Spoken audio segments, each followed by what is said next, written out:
Welcome back. Today we'll look at another paper 4, in particular version 41 from the October-November 2023 series. And as always, what it says, we need the candidate source files, which you should be able to get from any past paper website. Likewise, of course, the evidence doc. Just where you're going to, paste your answers, paste your screenshots. Paste your code. Right, then it says, as always, of course, we have to use either Java, Python, or Visual Basic. And if you've seen the previous videos, I'm going to use Java, although I will try to keep the explanations kind of language independent where possible. And I will also have the Python and Visual Basic code on the side. Alright, so I would just say, of course, this paper is 2.5 hours. Hopefully it won't take that long, but I would recommend watching this video at 1.25 or possibly even 2 times the speed. Alright, so what here is just saying, open the evidence document, save all of your work in there. And of course it's telling you how to name it. Right, so here this iterative pseudocode algorithm for the function iterative vowels takes a string as a parameter and counts the number of lowercase vowels in this string. The vowels are the letters A, E, I, O, and U. So then we've got, this function, maybe we don't have to read that probably. Here then it says, the function, the pseudocode function mid, x, y, z returns z number of characters from string x, starting at the character in position y. The first character in a string is position 0. So this is a little bit different to, let's say, in paper 2. Because in paper 2, what they say, mid is going to start at, sort of index 1, position 1. I guess here they're saying, index 0.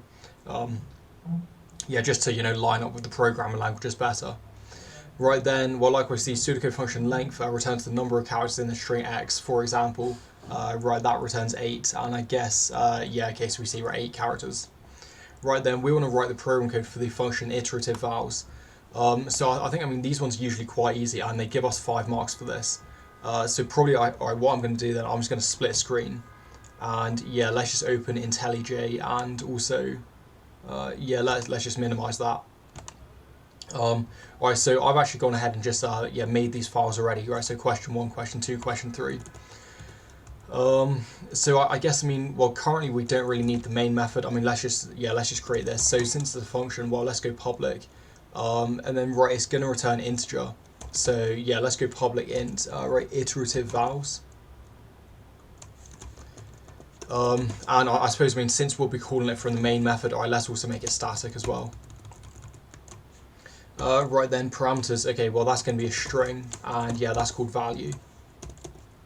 And in fact, maybe let's just make that text a little bit smaller. So then we want, total is going to be an integer. There's also going to be length string, which is also an integer. Then there's going to be a char, so, first character. Then we just want to initialize total. I think I'm too used to pseudocode at the moment. We want to initialize total with 0. Then length string. So length, of course, in our, let's say in Java, that's going to be dot length. I guess in Python it's going to be len. Hang on, this is going to be value, dot length. Then we just want a loop. So here then, let's start this at 0. Then we're going to say while it's less than, and I guess here it has to be less than or equal to, and that's going to be the length of the string minus 1. And then let's just increment x like that. So then we're just going to get the first character, and that's going to be mid. So in Java that's going to be substring. So let's go value dot substring, and the this is okay. So I guess in this case, if we're only getting the first character, we can actually just use char at. Let's use char at. Okay, that's going to be char at 0. Of course, if we're getting multiple characters, then we would have to use substring. Then we just then we just want an if statement. So if first character equals a, or first character, that's going to be. And hang on, less again, too much pseudocode, it's going to be double equals. Or first character, and that's going to be equals, I. And to be honest, of course, if you were coding this yourself, probably a better way to do it would be, to use a set. Now in Java, that's going to be a hash set. In Python, it's just a set. And Visual Basic, I'm actually not sure what it is in Visual Basic.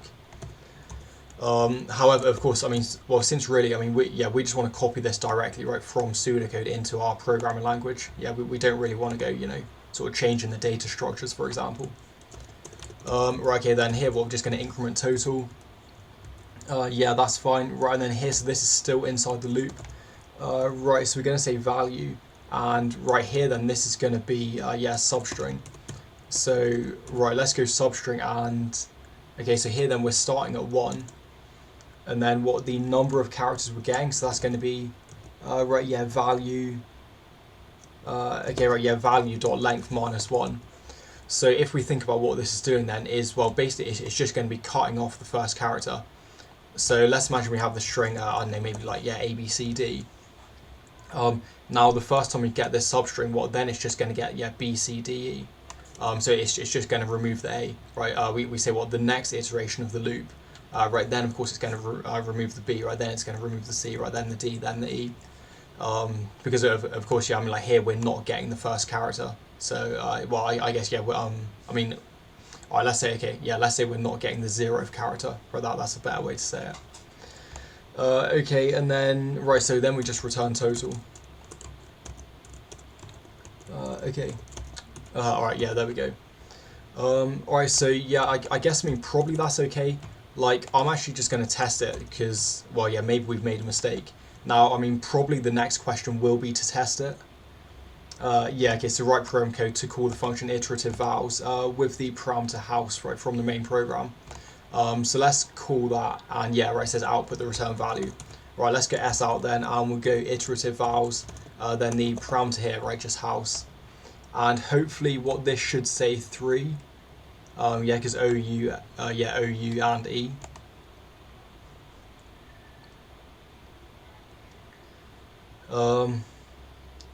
Right, okay, so what's happened here? Right, range out of bounds for length 1.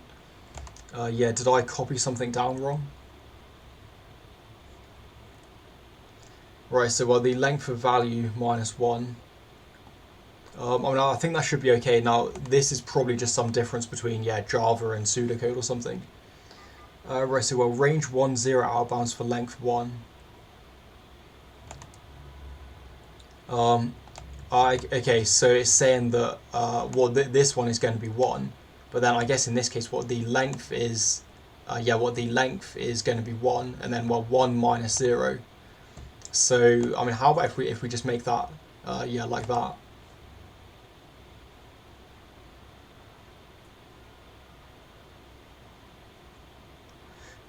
Okay, alright, so yeah, I was thinking this was going to be easy, right? It seems, yeah, maybe it's not. So what I'm going to do, I'm just going to s out value each time. And I guess, yeah, we could also,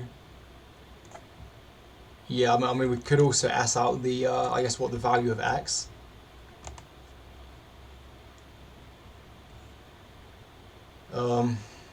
Okay, so it's gonna, right, it's actually then removing. Okay, alright, so yeah, this is a bit stupid. In Java, it seems that the ending index, so yeah, the ending index of this substring is going to be exclusive.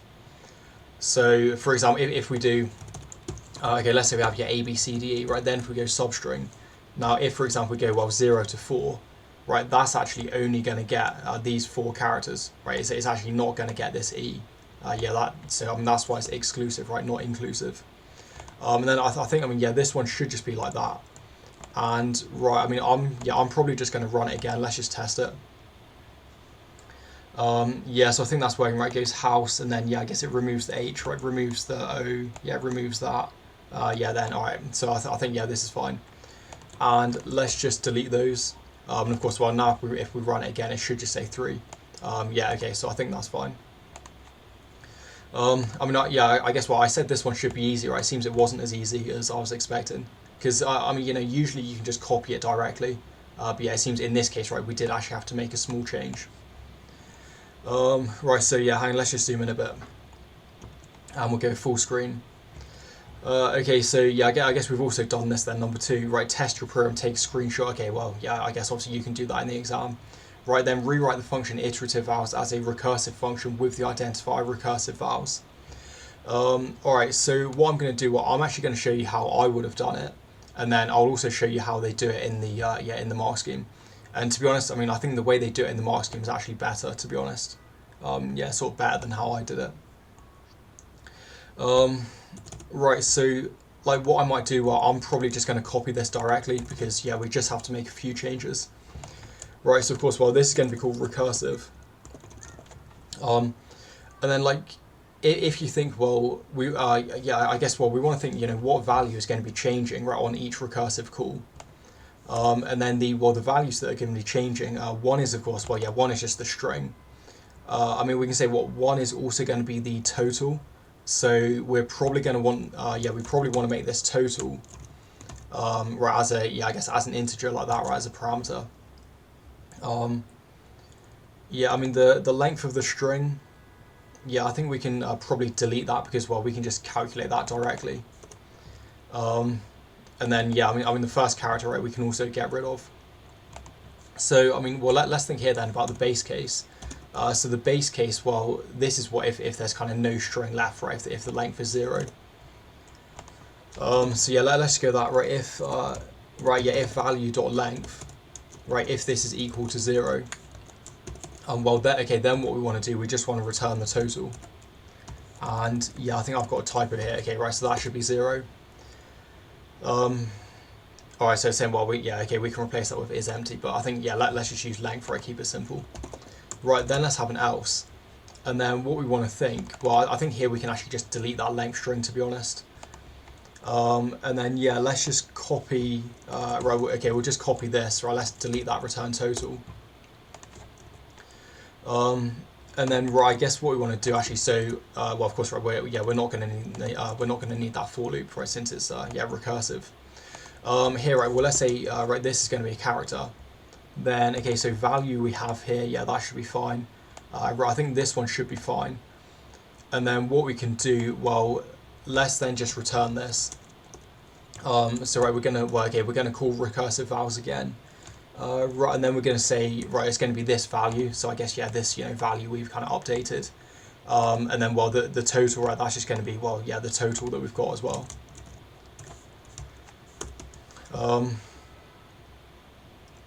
Right, unnecessary. Right, okay. Yeah, alright, so I guess here it's saying, yeah, we can just have this begin index, right? We don't actually need the index in this case. Yeah, since there's, well, two versions of this substring, right? One which only takes the begin index, right? And one which takes the, well, both the begin and end index. And then, right, what's that saying? Yeah, that's just saying, right, is empty. So, okay, well, let's call that then, just see if it works. We'll go s out and let's go recursive vals. And I mean, first, I'm just going to try again with house. And I suppose, yeah, we also want to just give this 0, right, so let's set the total to 0. And we'll see, you know, this is actually not the best way of doing it. Okay, yeah, so we can see, right, this is also 3. And of course, yeah, this is not ideal because, well, here we're kind of assuming that they're going to set this correctly. Now, if, for example, I don't know, someone said 5, well, of course, like, now it's going to output 8. Yeah, okay, so we see now it outputs 8, right? So, of course, I mean, this is not really the best way to do it. So, well, let's try and do it how they do in the exam. Or, yeah, in the mark scheme, right? So, they actually don't have that total there. What they do, right, I guess, well, yeah, we can probably go inside here. Right, let's copy this. And what we'll say then is, well, okay, I mean, basically we can do something like this, right? If we go +1, right, let's remove that. Yeah, remove that argument, or yeah, remove that parameter. So of course, right, well, this is if we do find it. Now, if we don't, well, let's have an else. And then, well, let's just copy this, right, yeah, without the +1. Right, and of course, well, this value we're also going to want to update. So yeah, I mean, honestly, like, yeah, that one we can just do there, to be honest. And then I think that should be the same. And then, well, yeah, let's think what we want to do here. So, I mean, I think, yeah, well, I mean, well, here we can just go return 0 because, well, of course, if the length is 0, yeah, then, well, of course, right, it's not going to be a val.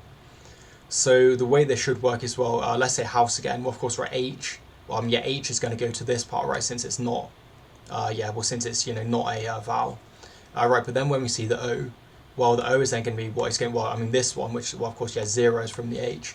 right, but then we get a +1, right, then of course we see the U, right, that's going to be another +1, right, of course, well, the S is going to be this one, right, and then the E is of course, well, going to be this one, and then after that, well, then it's going to go return 0. So effectively, when this is unwinding, well, of course, well, we say the let's say the base case, right, the empty case, it's going to be 0, and then +1, and then of course, well, +1 from the well, it's going to be the U, right, then the O. Okay, no, sorry, it's going to be the E, right, then the U, then the O. Of course, going in reverse order. Right, so let's try this. Probably I've made a mistake, but well, let's see if it works.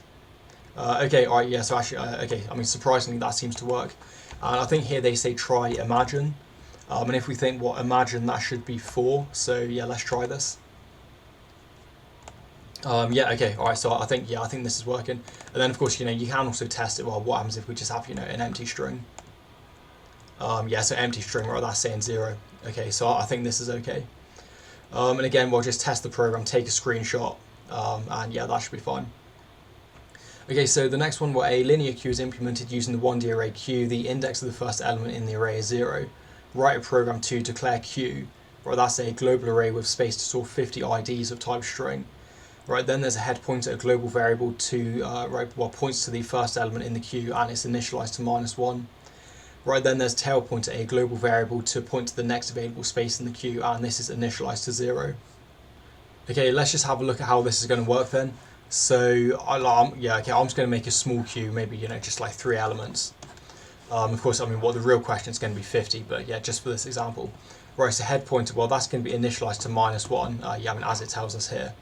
Right, so that's the head pointer. Then, tail pointer, that's going to be initialized to 0, as we see here. Now, of course, if we enqueue something, well, let's enqueue this A. Well, what's going to happen? The tail pointer is then going to move up here. So let's just erase that. And we say, well, also the head pointer then also has to point to the first element. So the head pointer is then just going to point to 0. Right, then, of course, well, let's say we enqueue B. Well, of course, right, then the tail pointer is also going to move up. All right, let's just erase that. And like, if we notice here that it's saying, well, the tail pointer isn't pointing to the sort of, last element. Right, it's actually pointing to the next available space. Now, sometimes, of course, you can also make a queue where it points to the last element. But like in this example, right, they're saying it's, right, I guess the next space.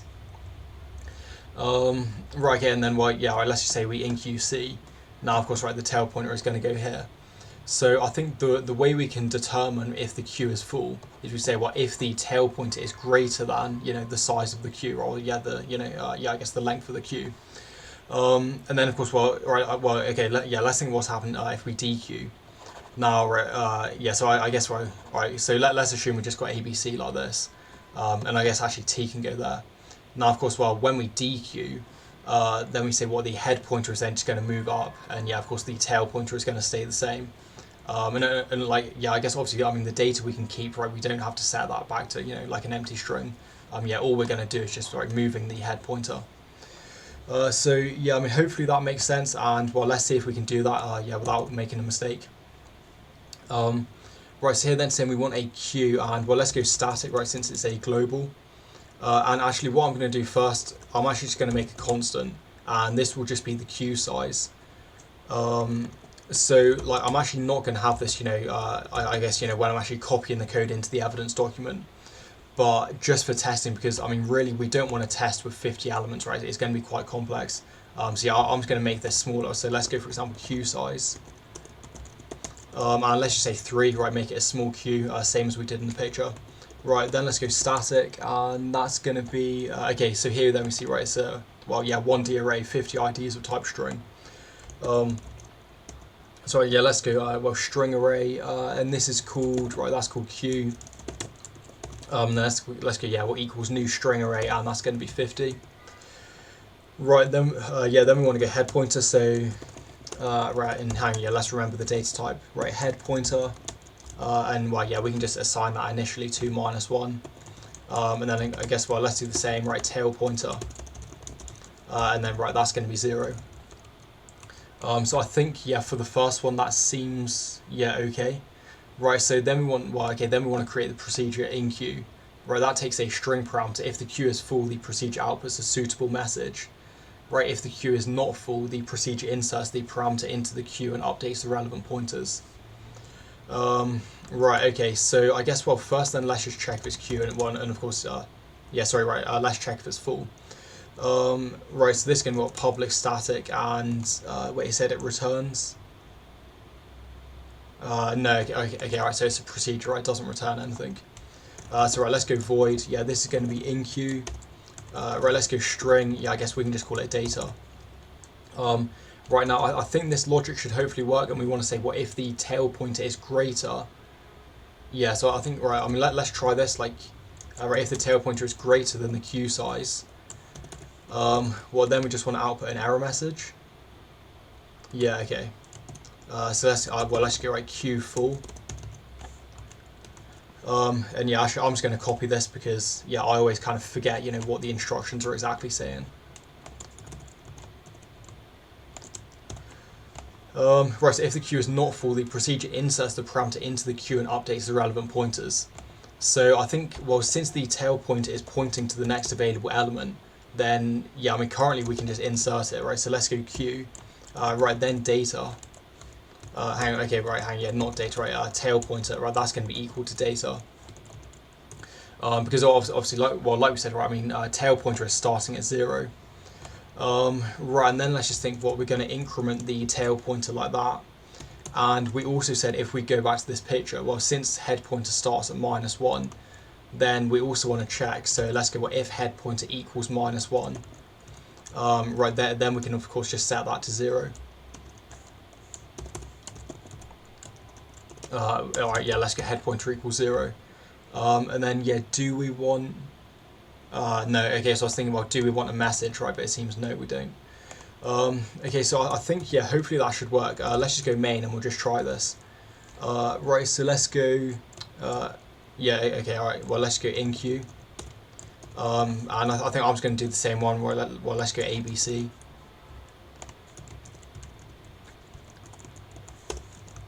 Alright, and I guess, yeah, I mean, let's also go D as well. Because, of course, well, this one should give us the error.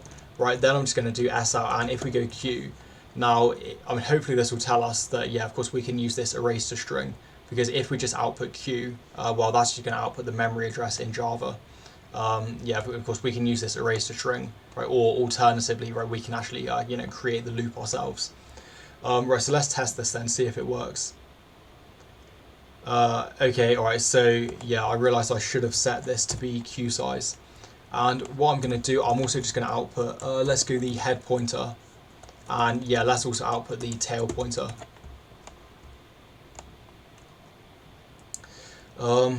Okay, right, so yeah, this is not working. So I think, yeah, maybe this is going to be, right, equals. Yeah, of course, right, so this is going to be equals since, well, of course, right, arrays are starting at index 0. Yeah, they're not starting at index 1. So, for example, well, again, if we just go back here, yeah, hang on, where is, okay, here we go. So, of course, well, this is index, yeah, 0, this is index 1, this is index 2. Now, obviously, in this case, well, this is index 3, which, well, of course, that doesn't exist. So, in this case, we say, well, when the, yeah, when the tail pointer equals, well, the queue size, which is 3, yeah, of course, right, that's when we're out of bounds. So, right, let's try that again. Of course, you know, this is the advantage of being able to, like, write your code rather than just having to, you know, sort of write on paper. Yeah, so I think this seems to work, right? Saying Q for ABC, yeah, head pointer is 0, tail pointer is 3. Right, okay, then, right, the function dequeue checks if the queue is empty. Right, if the queue is empty, the function outputs a suitable message and returns the string empty. Okay, if the queue is not empty, the function returns the first element in the queue and updates the relevant pointers. Right, so, well, if it's empty, I mean, I guess, yeah, I guess there's kind of two ways to check if it's empty. One, of course, is if the head pointer is -1. I guess we can also check. No, okay, so, yeah, okay, well, obviously, right, -1 is what if we've not inserted anything. But we could also have a situation where, let's say we enqueue one element, or and then, yeah, dequeue another element. So let's think what's going to happen in that case then. I'm just going to draw this again. So let's say here, right, I don't know, yeah, maybe we enqueue A. Right, so here then we say what the tail pointer is going to be. So right, okay, here we say the tail pointer is going to be 1, and in this case what the head pointer is going to be 0. But then now let's imagine, right, if we dequeue this, well, the head pointer is now going to be equal to the tail pointer. So I guess, yeah, that's one situation where it's empty. But then also the other situation is actually if the head pointer is -1. So I think here we're actually going to need two conditions to check if it's empty. Yeah, and right, let me just copy the instructions again. And yeah, let's write it, test it, right, see if we can get it working. And yeah, I'll just minimize that. Right, so this is a function. So right here, then let's go public static, and we'll say string, and right, this is going to be called dequeue. Right, and then okay, so well here there's no parameters. Right, first then we want to check if it's empty, and I guess, well, like I said, the way we can do that, right, if the head pointer is equal to -1, right, or the head pointer is equal to the tail pointer. And then here, do we have a message? Yeah, okay, so let's get s out, we'll just go queue empty. Then it also says return, so we just, we return empty. And again, like this, right, make sure to use the same capitalization. So yeah, big E, and then yeah, small letters for the rest. Right, then in this case, if it's not empty, then what we want to do, so I think we can't really, we can't really update the head pointer, right, then return. Because, well, then it's going to be pointing to the wrong element, right, we're going to be getting the wrong data. So let's just go string, and we'll just go data. Then what this will be the element we're dequeuing. So that's going to be queue, okay, right, not the Java queue, it's just going to be, yeah, okay, right, so RQ. Right, and then this is going to be at the, right at the head pointer. Right, then I guess we just want to go head pointer ++, right, just increment that. And then, yeah, then what we can just return data. Yeah, I think that should be okay. Yeah, I think, yeah, so I think that's all right. Right, let's just test that then. So let's enqueue A, right, then we'll just, and I guess here we also want output. Right, so let's go, yeah, dequeue. Now, if we think about this, and I'm just going to, comment those out. Well, of course, currently it should be empty, and then, let's just call this again. So, of course, the second time it should, it should just give us the error message. And then we think the head pointer, that's going to be, yeah, I guess, that's still going to be 0.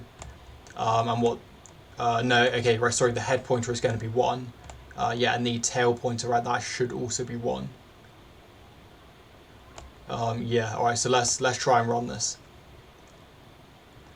And yeah, okay, so I think, yeah, that's working, I think. We can also test it with a few more, so, right, let's go that, and then maybe we'll just, yeah, okay, right, let's just, copy it after this. Now, of course, actually, if we just do erase to string, well, of course, this is going to print out the whole queue. Well, it's going to print out, obviously, yeah, even the values that we've dequeued. But, of course, if we were just, looping through the actual pointers, so I guess if we did something like this, let's go int x, right, this is again the start of the head pointer. Right, then we're going to say while it's less than or equal to, yeah, I guess here it's going to be less than the tail pointer, since we say the tail pointer is pointing to the next element. Right, then if we just get x++, and here, let's get s out, and rather than print, I'm just going to, rather than print line, I'm just going to print it on the same line. And then, right, let's go, okay, yeah, not data, right, it's going to be q. Right, then this is, yeah, index x, and let's just have a space like that. Yeah, I think that should be okay, and then let's just have a new line at the end, yeah, just to separate things. Well, again, of course, right, this is just for testing. Yeah, in the real exam, don't copy this into your, evidence document. Yeah, so I guess, right, so we're enqueuing A and B, right, also enqueuing C. Then we're going to dequeue A, right, then we're dequeuing B. And then, yeah, finally, that's just going to give us C at this. And of course, yeah, head pointer, tail pointer. Okay, so I think that seems to be okay.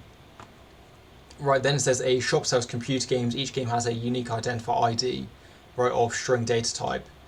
Right, the text file queue.data.txt contains a list of game IDs. The procedure read data. That's going to read the data from the text file and inserts each item of data into the array queue. Right, write program code for the procedure read data. Okay, so yeah, let's just copy this then. And right, I'm just going to clean all this up because I guess actually we don't need any of this. Yeah, let's just delete all of that.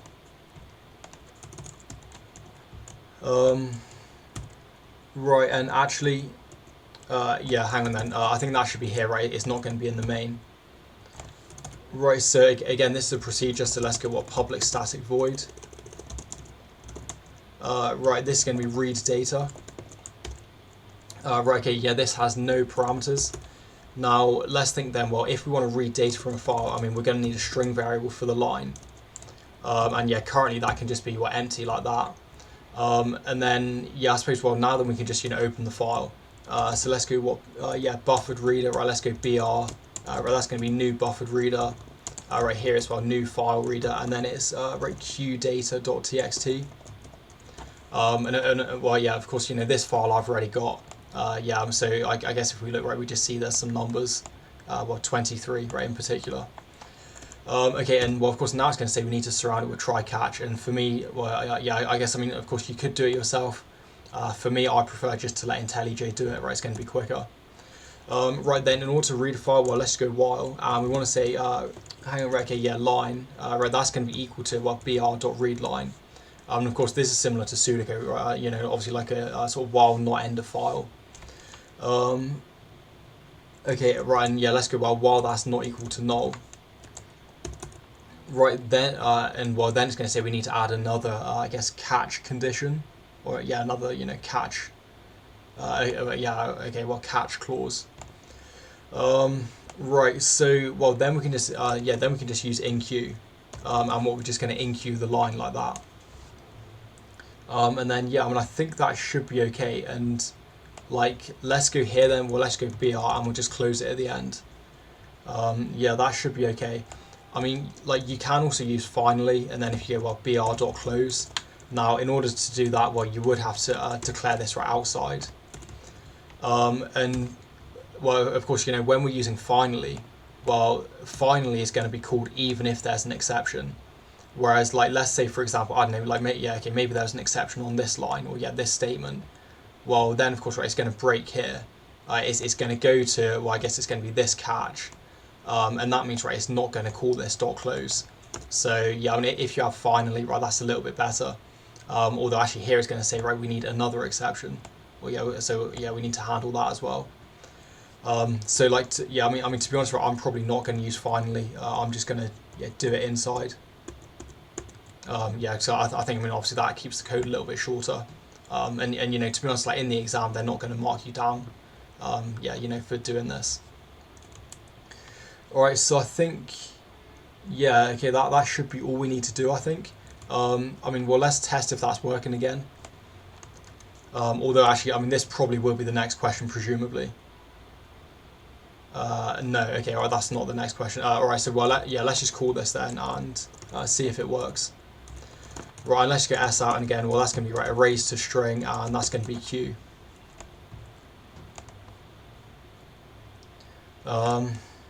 Okay, right, so it's going to say full because, well, we've said that is, yeah. So, right, actually, like, I think now I'm just going to delete this queue size, and let's just make it 50. Although, to be honest, you could keep that queue size if you wanted. Yeah, I think, of course, yeah, they'd also accept having it as a constant. Yeah, so I mean, that seems to work. Right, then we just got a load of null values at the end. Right, so the next one, some game IDs appear in the text file more than once. The program needs to total the number of times each game ID appears in the text file. Right, the record structure record data has the following field, right, ID. So an ID, right, okay, where a string to store the game ID, and total and integer to store the total number of times that the game ID appears in the text file. Right, okay, write program code to declare the record structure, well, record data. Alright, so yeah, let's just copy this then, ID in total.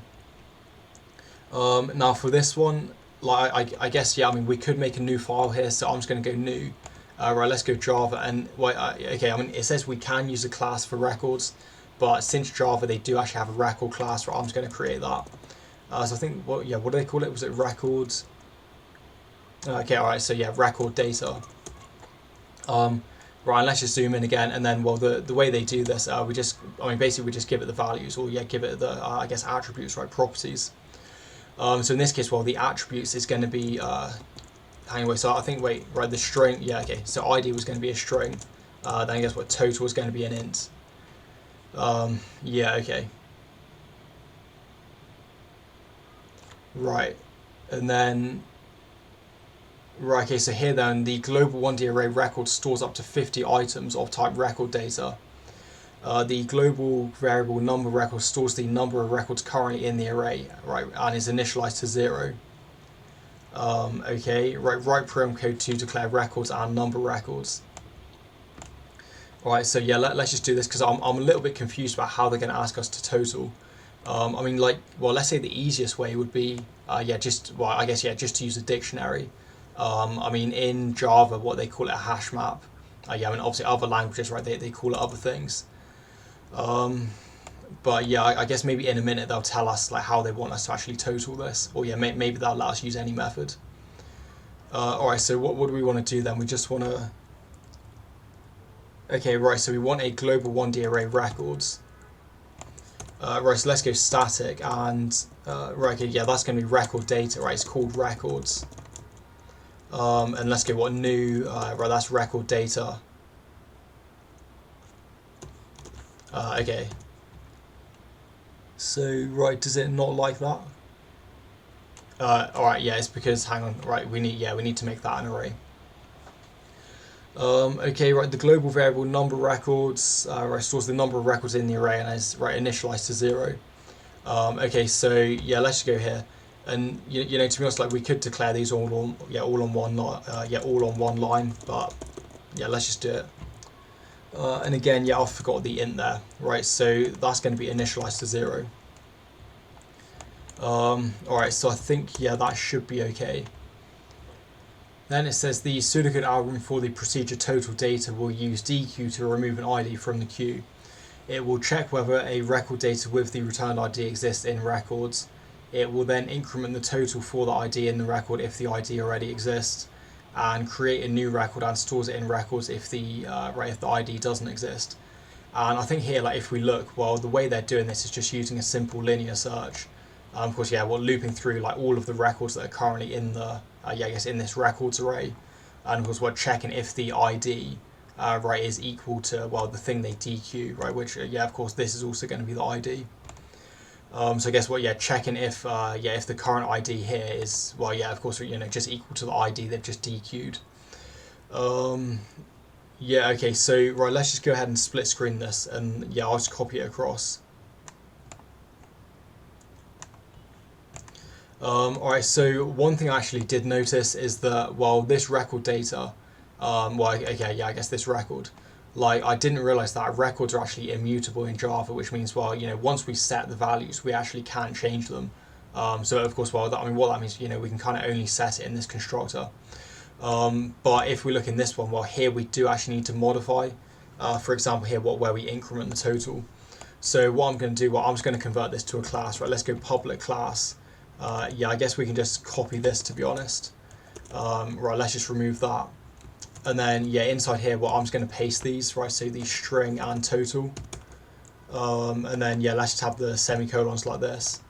Right, and then what I'm going to do, I'm just going to quickly generate. So, right, let's go generate. Yeah, let's go constructor. Right, just use both of those. And then we can I guess we don't really need getters and setters, right, if we just make them public. Yeah, I think, you know, in this case, right, let's just make it public. Yeah, we don't really need to go through the additional hassle of, you know, getters and setters. Alright, so, yeah, let's move that across a little bit. Okay, right, so in order to make this then, right, since it's a procedure, well, let's go, right, public static void. Right, that's going to be total data. Right, then inside here, well, we want to go date accessed. Okay, that's a string. Okay, yeah, let's go inside the brackets. Alright, so string, right, data accessed. And then if we look, well, here we're just directly assigning this, the dequeue. So I think we can just do the initialization right, on the same line. Likewise for the flag, so this is going to be a boolean, right, flag, and hang on. Okay, right, there we go. And yeah, if we look, well, of course, right, we're just assigning it false here. Right, then the first thing we want to do after that, well, we want to go, right, so if number records is equal to 0. Right, so then I guess what they're doing is, well, of course, I mean, this number of records is 0. So basically what they're just going to be, kind of assigning this data access, which is, well, I guess, yeah, the first thing they dequeued, right, that's going to be the ID. So what they're just assigning this ID, you know, to the first record. Likewise, well, of course, they're assigning 1 to the total. Yeah, since, of course, well, it's, you know, obviously it's going to be the first instance, yeah, of this ID, right, therefore, yeah, give it the value 1. Right, so let's go records. Right, this is going to be, right, number records, right, let's go .id, and yeah, that's going to be equal to the, right, data accessed. Right, and then, yeah, kind of similar to this, right, let's go records, that's going to be number records, and we can go what .total, and that's going to be equal to 1. And to be honest, yeah, like, I thought maybe it would recognise that we could probably simplify this, because, you know, to be honest, of course, well, we can just go 0 like this. But I mean, yeah, well, let's just keep it the same as what they've done here. Alright, and then we say what the number records, we just increment that. Right, then the next one, so right here, then we just want to loop, and we want to go what in x, right, that's going to start at 0.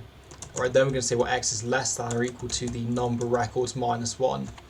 And notice that, well, in pseudocode, you know, when we say, right, 2, well, I say number records minus 1, right, that's going to be inclusive, right, so that means, yeah, that means, of course, well, it is going to go to that value. Right, that's why we need the less than or equal to. If we just had the less than, well, then it's going to be kind of, you know, 1 not enough. Yeah, if we make it less than or equal to, right, it's going to be correct. Right, and then here, let's go, yeah, x plus plus, and then, right, let's go if, so, right, if records, yeah, at index x, right, so if this ID is equal, well, I guess to the data accessed, right, that's going to be the thing that we've dequeued.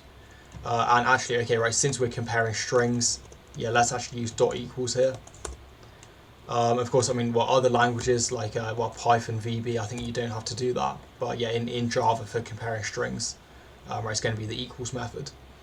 Right, then here, let's go, right, records, again, this is index x, and right, well, the total, we just increment this, so let's just go plus plus. Right, okay, then we just set the flag as being true. So of course, what this means that, well, yeah, of course, as we're doing linear search, right, if the current element that we're, you know, searching through, right, is equal to the element that we've just dequeued, right, well, then of course just increment the total for that element. Right, okay, yeah, then that's fine. Right, then we have, yeah, I guess, well, then we just have the next x, right, end the loop, yeah, have the end if.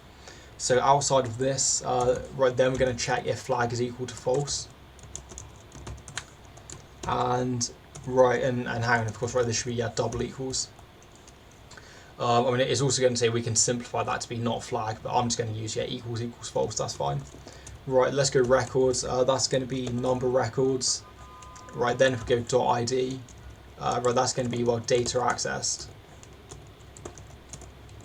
Yeah, if I can type, right, and then, okay, right, so then here we're just setting the total back to 1. So what is this saying then? This is saying what if we haven't found, yeah, I guess what this is saying, if we haven't found the, yeah, so okay, like saying what if we haven't found any duplicates.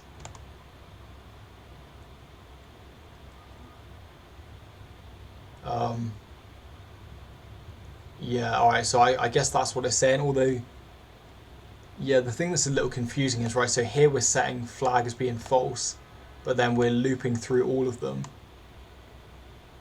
And then, right, here, okay, so, right, I think what this is saying then is saying that this is setting the final element. Yeah, okay, right, so this is just going to be setting the final element. Right, so that's, well, number records.id. Hang on, okay, no, sorry, right, total, right, that's going to be equal to 1. Right, then, well, the number records, yeah, plus plus, right, just increment. Okay, so let's see if that works, then we'll just call it. And probably this one is going to be asking us to test it. Yeah, so I guess let's try and do this one, and of course, yeah, we can just test it using this. Right, the procedure output records outputs the ID and total of each record, right, in the format. Right, so ID, right, then total.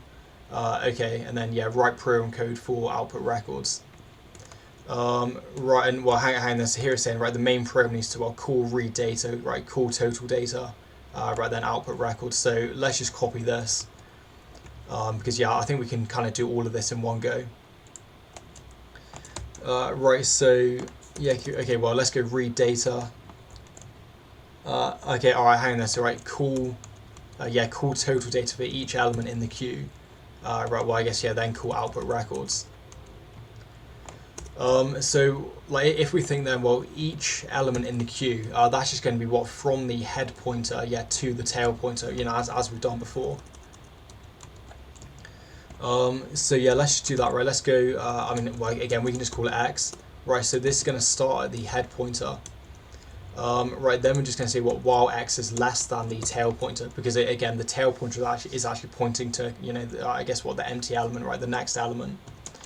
Right, then if we just go x plus plus, right, then it says what we want to call total data. Right, total data for each element in the queue. Okay, so yeah, I think this must work then, because right, yeah, okay, so it's only dequeuing one element, right? I mean, I thought it was going to be totaling all the data in one go, but yeah, it's actually just dequeuing one element, right? Totaling one element. Okay, right, then it says, right, okay, so hanging about output records. Yeah, let's just copy this one. And to be honest, right here, like we can actually just, right, let's go Alt Enter, and then to go create method. And yeah, that's mostly correct. I mean, like we can keep it as private. For me, I'm just going to make it public. And then yeah, let's just full screen this again and make the text bigger. Since I think we don't need to have it, split screen anymore. Alright, so yeah, what do we want to do then? We just want to output in this format. Okay, so yeah, I guess what that's just going to be looping through this records, and what we just want to loop from 0, right, until the number of records. So right, let's try and do that. Right, let's go hang right, int x equals 0. Then we're going to go less than the number of records. Because of course, like if I don't know, well, let's say if there's 10 records, well, then we want to loop from 0 to 9. Right, then yeah, x plus plus. Right, then we just want to, okay, right, so here then we just want to go s out, and let's go item. Okay, wait, hang, yeah, not item, right, it's id. Right, then it's going to be, okay, right, it's going to be records, right, so this records array, it's going to be at what index x, and yeah, then it's going to be .id. Right, then we just want to go what total. Yeah, and I guess we can give more space if we want. Right, total, and that's going to be, well, yeah, just record. Hang on. Okay, yeah, so what the records array, index x, and then total. Yeah, okay, so I mean, hope that works. Right, let's just run this then, right, see if it works. No, okay, cannot assign ID because, right, this is null, right, so where is that? Okay, alright, so yeah, that's kind of stupid.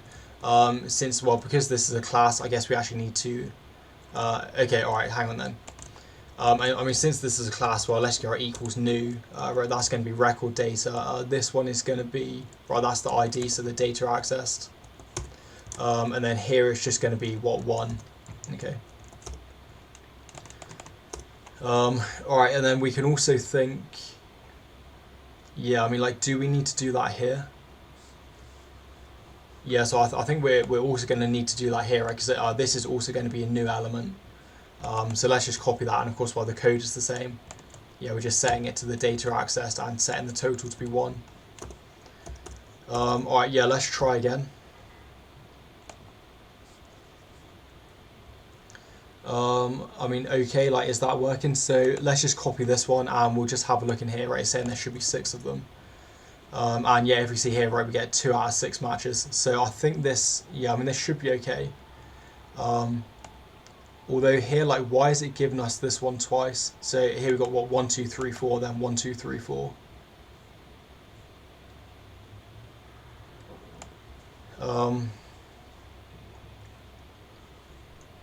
Yeah, that seems a little strange. I mean, right, we're starting at 0. Yeah, okay. I mean, I guess what it must be a problem then with this. Right, so if the number of records, like, I think what I'm going to do, let's go s out, and let's go like inserted, and we're just going to go data accessed, and yeah, I'm just going to say, for example, 1, right? So I mean, this is, well, I guess, what, line 76. Right, then I'm just going to do it here, and let's just say 2, because I'm thinking, yeah, I'm thinking like this one. I don't know. Although, yeah, I think really, I mean, this should work, to be honest. Yeah, okay. Well, let's try again.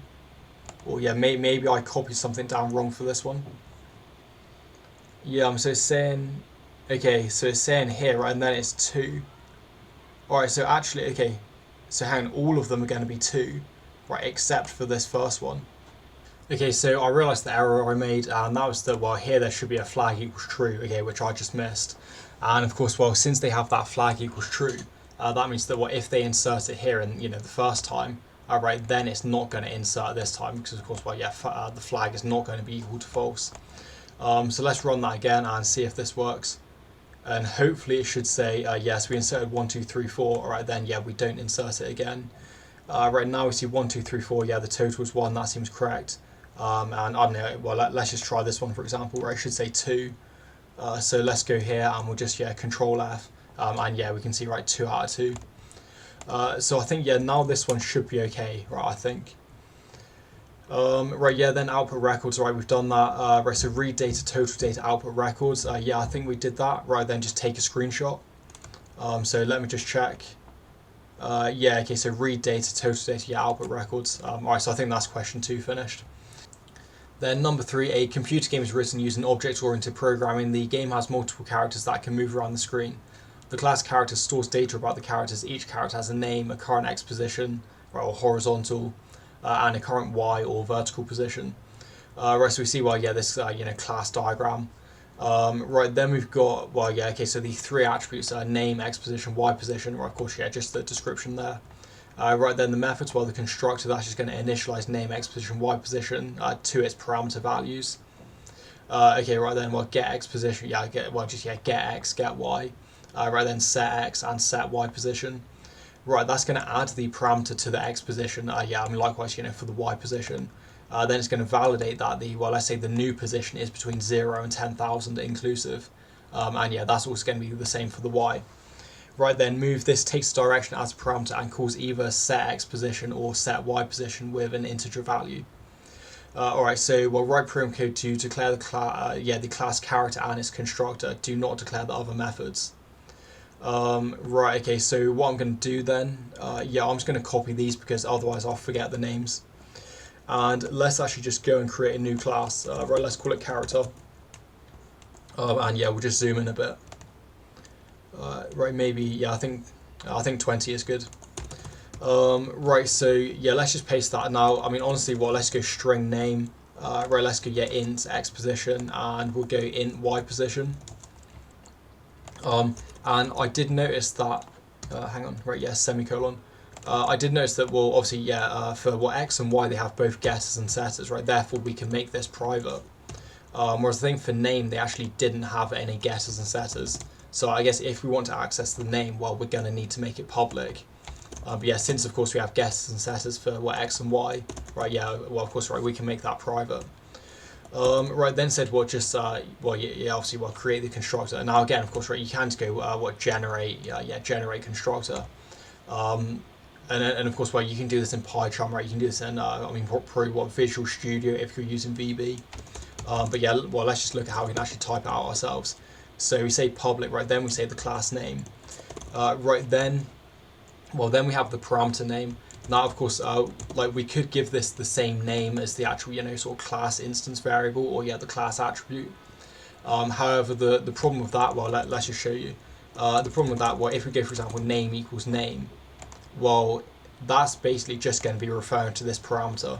So to actually specify that it's the class instance, well, if we go this.name, all right, we see, yeah, that's going to be referring to this class instance variable, or yeah, class attribute. Whereas if we see this name, well, yeah, this is the parameter. But what I'm going to do, I'm just going to use lowercase for this. Then we actually don't have to use this because, well, of course, right, they got different names. So yeah, when we say, big name like that, of course, right, that's this one. Yeah, the small name, right, well, that's the parameter. Right then, let's just do it for the next two. Right, so let's go X position, and let's also go Y position, and yeah, let's go int again. Right, okay, so here then what this is, yeah, big X position equals small X position, big Y position equals, right, small Y position. So I think, yeah, that should be okay. And like, I mean, I was thinking, like, do we need to validate this is between 0 and 10,000? But to be honest, they do just say, well, they say set the parameter values, you know, they don't need to say we validate this one. So I think you can probably assume that, I guess, yeah, you know, these characters are probably being, like, you know, automatically generated. And probably they're going to be generated, you know, in a valid position, basically. Okay, so yeah, I think that's fine. Right then, the methods, well, yeah, get X position, get Y position, each return the relevant attribute. Right then, I guess write the getters. So let's go public, and if we see these are ints, because yeah, X position is an integer, so let's go public int. Right, that's going to be get X position. Right, let's try and spell it correctly. Yeah, okay, right, attempt 3.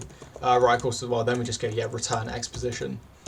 Right, and then I'm just going to copy this. Of course, again, right, you can use the IDE just to generate this. Right, so let's go, yeah, get Y position, and right, let's go Y position. And if you notice, actually, it does give us the warning where it's saying, well, of course, you know, this one is Y position, whereas, yeah, this here is X position, you know, telling us, right, we've, yeah, probably, you know, forgot to change it or something. So, yeah, obviously the IDE is quite intelligent in that regard. Right, so the set method, well, set X position, set Y position, each take a value as a parameter and add this to the current X or Y position. If the new value exceeds 10,000, it's limited to 10,000. Right, if the new value is below 0, it's limited to 0. Alright, so I mean, for this, what we can just use some if statements where we say, yeah, obviously, yeah, if greater than 10,000, right, set to 10,000. Yeah, likewise, right, if less than 0. So let's go, well, public void, right, since it's a setter, and let's go, right, set X position. And I guess let's get in, I don't know, maybe like add X amount. Of course, yeah, this is the amount we're adding. Right, so then what we want to do, we want to go, well, right, let's go X position. That's going to be equal X position, yeah, plus the add X amount. Right, then we can just have the if statement. So let's go, right, if X position is greater than 10,000. Right, well, then what we want to do, we want to set X position to be, right, well, 10,000. Right, we can also have, yeah, well, let's go else if. That's going to be else if X position is, what, less than 0. Right, then we want to go, what, X position equals 0. Yeah, okay. Now, to be honest, right, I mean, there is another way you can do this, and like, honestly, I would suggest, you know, probably don't do this, but you could actually get X position, and then if we go, well, if this is equal to the, right, math.min, and let's think, so here then it's going to be what the minimum, yeah, okay, let's say what between the minimum of 10,000, right, or, well, the X position. So what this is saying is, well, let's say if the X position is, you know, say, I don't know, say 12,000, well, then it's going to limit it to 10,000, right, because it's going to set that. And then I guess, yeah, we can also wrap this, then if we go, what, math.max, and then we're going to say, what, 0, yeah, or this one. Because, yeah, okay, so what we're saying in this case, well, let's say if this is, I don't know, you know, minus 5,000, well, then it's going to get the maximum right out of 0, yeah, or this one.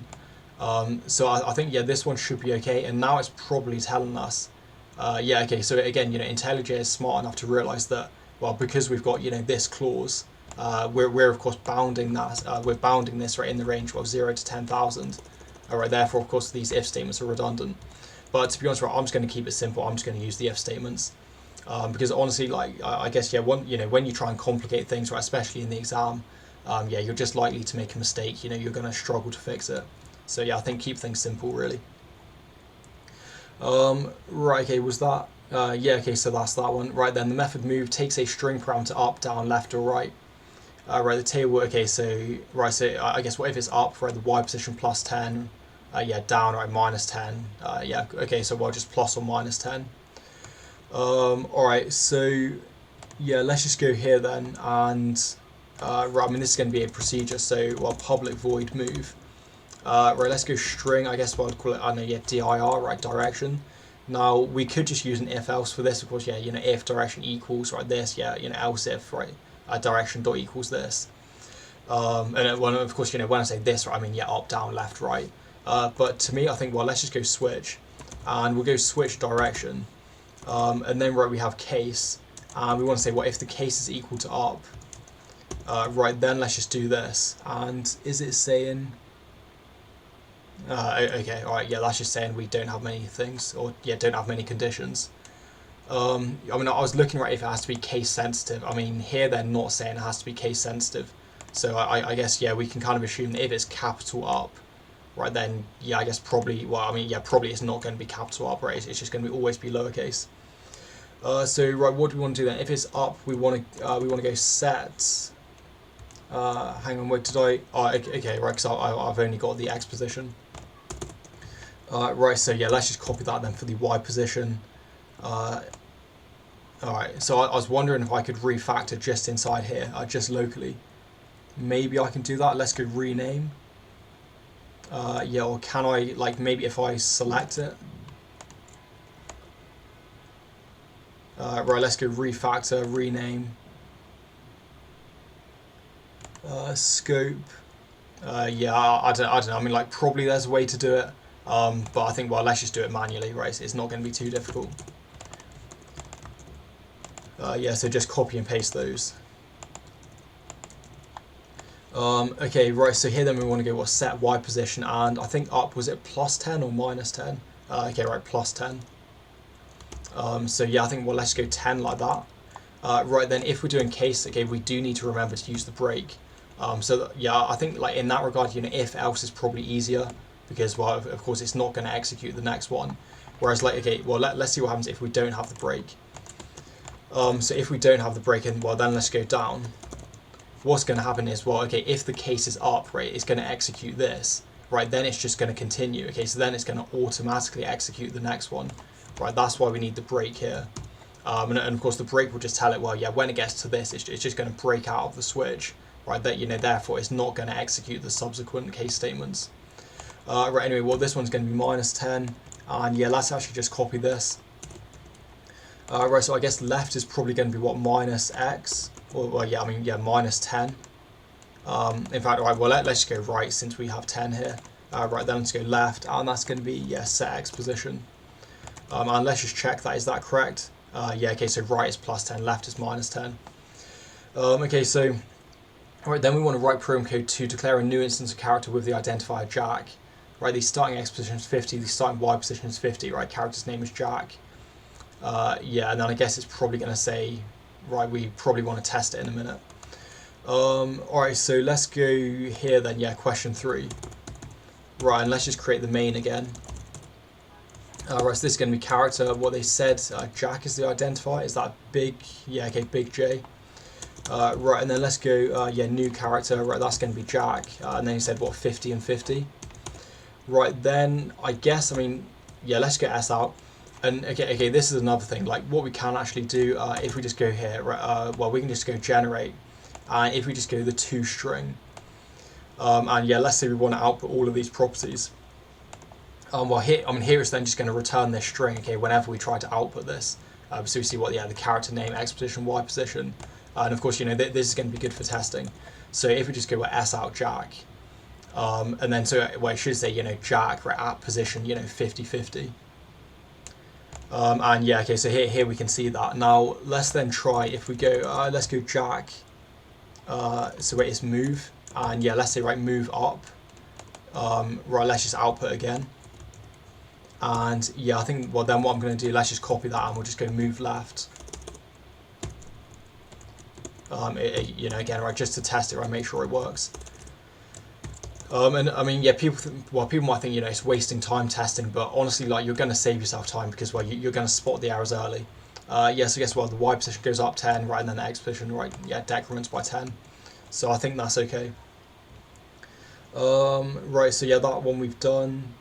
Yeah, okay, right, declare new instance, right, we've done that. Right, then, okay, right, so the class, right, byte character inherits from the class character. Alright, so I think they've actually not asked inheritance for a while. Right, constructor, that takes, well, name, X position, Y position as parameters, right, calls its parents class, right, yeah, with the appropriate values, okay. Right, then move is going to override the method move from the parent class by changing either the X position or the Y position by 20 instead of 10. Right, okay, so write program code to declare the class byte character and its constructor. Okay, right, so yeah, let's just do that then. We'll just go here, right, new file. Right, let's go new class. Right, and that's what byte character. And then here what we can say, yeah, extends, and that's going to be extends character. Okay, and it's probably going to say what we need to implement. Yeah, so okay, well let's go this, right, create constructor matching super. So here it's saying, well, okay, right, this is the constructor we need, and well, let's just zoom in, and yeah, let's just minimize that. And then what that's saying is, well, like here then it's calling super. So when we say super, what's the well, that's the character constructor. So okay, of course, yeah, just calling this character constructor right, with these parameters here. Yeah, so I think right, that's okay. And then right, the method move overrides the method from the parent class. Right, the table shows the change. So I guess yeah, it's just the same. So what we'll do is, I mean, like honestly, like a good way to do it would be obviously what have like a move amount parameter. But yeah, I think they're not asking us to do that really. So let's go here, well, public void move, right? Yeah, it's going to automatically override. Although that's actually just an annotation, we actually don't need that annotation to actually, kind of have it override. That's just going to be for, let's say, documentation, readability, right? Things like that. Right, okay, so that's going to, yeah, okay, well here then we actually don't want to call these super move direction. Although right, I'm just going to control click just so we can copy this. And hang on, alright, let's also make sure to have the breaks as well. Yeah, because otherwise that's not going to work. Right, and then yeah, let's go here, right, let's just delete this. And right, we'll just go, well, 20 for all of these. Alright, so I mean, as you can see, to be honest, like I'm actually not that good at checking my answers. Like I would say in the exam, make sure, well, of course, yeah, when you write your answer, just check it again. Yeah, have 10 seconds reading through it, right? Make sure, make sure you've not made some silly mistake like me, where, for example, you don't have the breaks. But again, that's why, yeah, maybe just having, sort of, yeah, if, else, or yeah, sort of else if. Yeah, maybe that's easier than using, right, switch. Yeah, I mean, since you don't need the break. Okay, right, save the program then. Write program code to declare a new instance of byte character with the identifier Carla. Right, starting position is, well, right, 150. Okay, and then, alright, so yeah, let's just do that then. Right, so probably, yeah, I'm probably just going to sort of delete that, to be honest. And then, right, well, let's just copy this, and we'll go Carla. Right, then said, well, the X position was 100, I think, and the Y position was 50. Yeah, okay. Right, then write program code to take as input which of the two characters the user would like to move. Then take as input the direction the user would like the character to move. Right, call the appropriate method to the character, or yet to move the character. Right, output the character's new X and Y position in an appropriate format. Right, okay. So actually, I mean, yeah, this one is there. Well, I guess here we can just use the toString. Yeah, we can just override that, to be honest. Right, all inputs require appropriate prompts and must be validated. Okay, so right, hang on then. Right, yeah, let's copy this. Right, yeah, not this one. Right, I think I'm just going to paste it here. Right, so the first one, well, okay, so well, let's have a scanner then if we want to read data, or yeah, if we want to read the user's input. Let's call it scanner. Right, that's going to be our new scanner. Yeah, system.in. Right, then let's just have a message, and I mean, I suppose, yeah, we could put this inside the loop. Yeah, or we could have this outside the loop. Yeah. Okay. Well, all right. So I think I'm just going to have it inside the loop. So right, I'm going to have let's say a post-conditional loop, and I'm just going to ask them. Yeah, I guess we'll ask them to input until they input Jack or Carla. Right, so let's go do. Yeah, and let's go while. And then here, let's go string. All right, this can be, I guess, like character choice. Right, yeah, let's make that an empty string. And then what we'll do here, let's get s out. Right, let's say choose character. And let's say Jack or Carla. And then I mean, I guess, yeah, this is up to us. I mean, maybe we can just convert it to lowercase, right, just so both of them work. So what we'll do, let's go character choice. That's going to be equal, right, scanner dot, yeah, next line. Right, let's go to lowercase. And And I guess, well, we're going to do this, right, while the character choice, right, so let's go while equals, right, that's going to be Jack. And of course, yeah, well, of course, right, we want to make this not equals. Right, so while character choice is not equal to Jack, right, and then and that's going to be what, yeah, character choice is not equal to, right, okay, yeah, so, well, not equal to Carla. Alright, so I think that should be fine, and, like, I'm just going to test it, like, let's just say okay. Right, so let's say, like, ABC, yeah, choose character, let's try all capitals, yeah, okay, and then I guess, Carla, right, that should also work. Right, then what we want to do, we want to take as input the direction the user would like to move. Okay, so, like, yeah, I guess, we could just do the same. To be honest, what I'm going to do, because, well, here we only have 4 directions, but let's say if we have 10 directions, right, maybe a better way to do this would be using a set. So we're going to say, right, this is a set of strings, and let's call it, like, valid directions. Right, then we've got a new hash set, and I think maybe there's a way where we can just, like, have an array of values. I can't actually remember, I can't remember the syntax, to be honest, but let's go, yeah, so you can do this, like, add all, yeah, there's a way to do it, but I'm just going to go add. Right, let's go up. Yeah, let's copy them individually. Right, okay, and then, right, so of course, well, let's go left. Yeah, let's go down and right. And then what we're going to do, so, well, let's copy this. Right, okay, and I suppose actually one thing we will need to do is, well, we're going to need to actually store. And okay, hang on, right. Yeah, okay, right, this should be byte character, not character.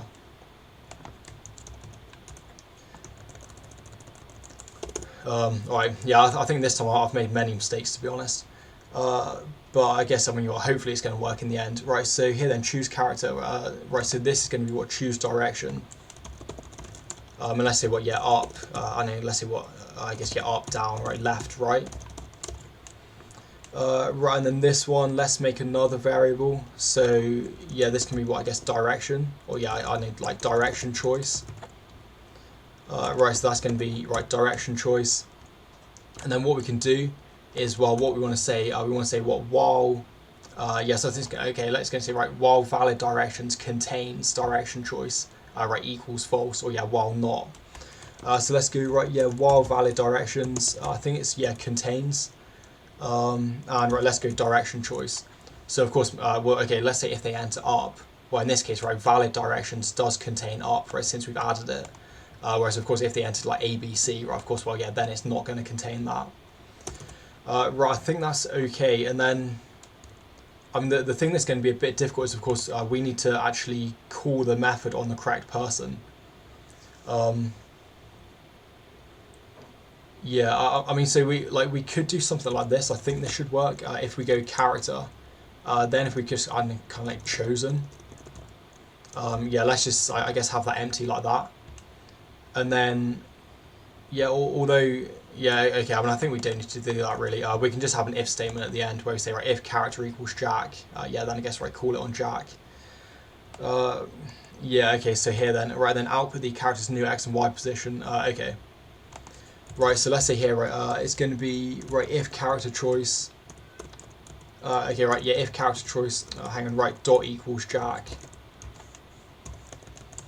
Right, then we want to go, right, so yeah, Jack dot move, and that's going to be what, the direction choice. Well, then we can just have an else, and of course, like, here we don't need the else if, because, well, yeah, of course, we've already validated here, right, therefore, of course, this else is then going to be Carla. Right, okay, that should be capitalized, right, direction choice. Right, then we just want to output the, yeah, right, new X and Y position in an appropriate format. Right, so, okay, well, yeah, okay, let's just try and do the exact format. Right, so this is in character, right, this is in the to string. So we want to say, okay, right, hang on, right, this is going to be the name. Right, and then this can be, yeah, okay, hang on.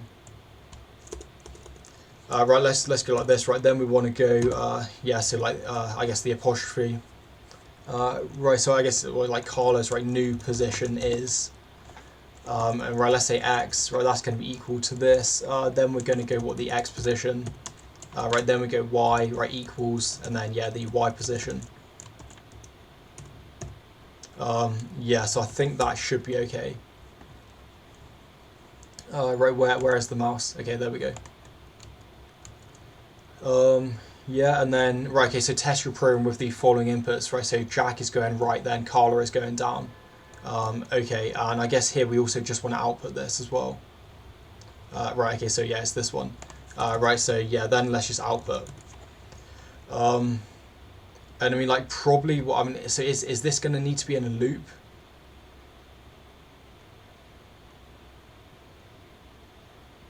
Yeah, I mean, well, obviously, like, we could just copy this twice, but I guess really it's going to be better, right, if it's in a loop.